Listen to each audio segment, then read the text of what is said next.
Everything Star Trek fan films you need to know. This is Trekzone's Fan Film Update.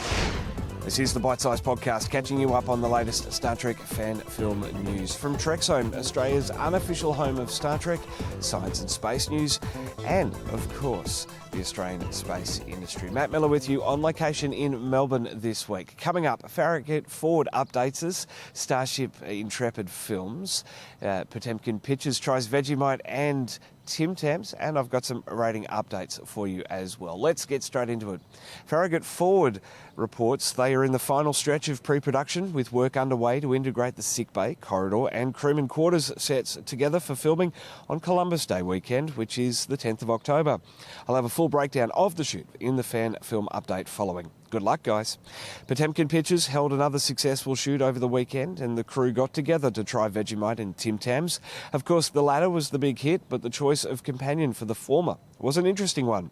Crackers and a healthy dose of the concentrated yeast extract was gleefully distributed to a variety of reactions. I recommend giving it another go with toasted white bread and a good layer of butter with a very thin cover of Vegemite.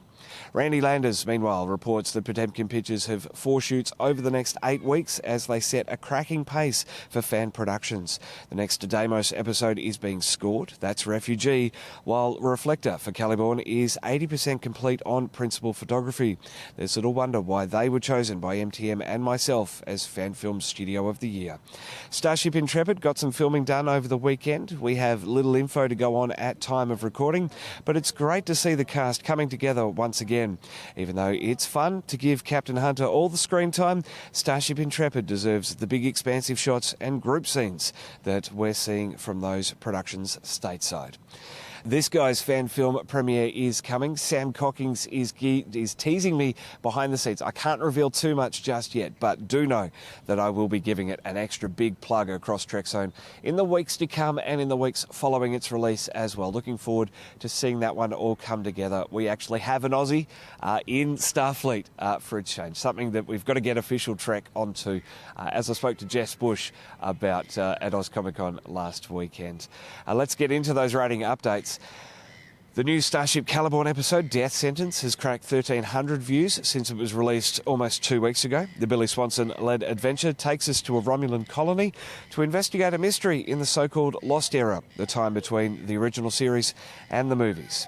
Nature's Hunger, an interesting instalment in our niche, has chalked up 14,590 views for their hour-long Razor's Edge fan film. Shot across 2020 and 2021, the film, they say, is a tribute to prevailing human spirit and fulfilling dreams. We're told the story of a new ship's counsellor, Veronica Pepperstone, brought aboard to help heal fellow crew member Ensign Gale of her madness. Unfortunately, Counsellor Pepperstone is a mystical enchantress who brings her own issues. Be on the lookout for the next adventure too, A Fighting Chance, later this year. Well, Trekzone membership costs less than a cup of coffee a month. It's available via the join button under every Trekzone video or the trek.zone/support for our podcast listeners. If membership isn't your thing, you can jump onto the trek.zone/PayPal or you can click thanks under every Trekzone video for a one-time contribution to this channel.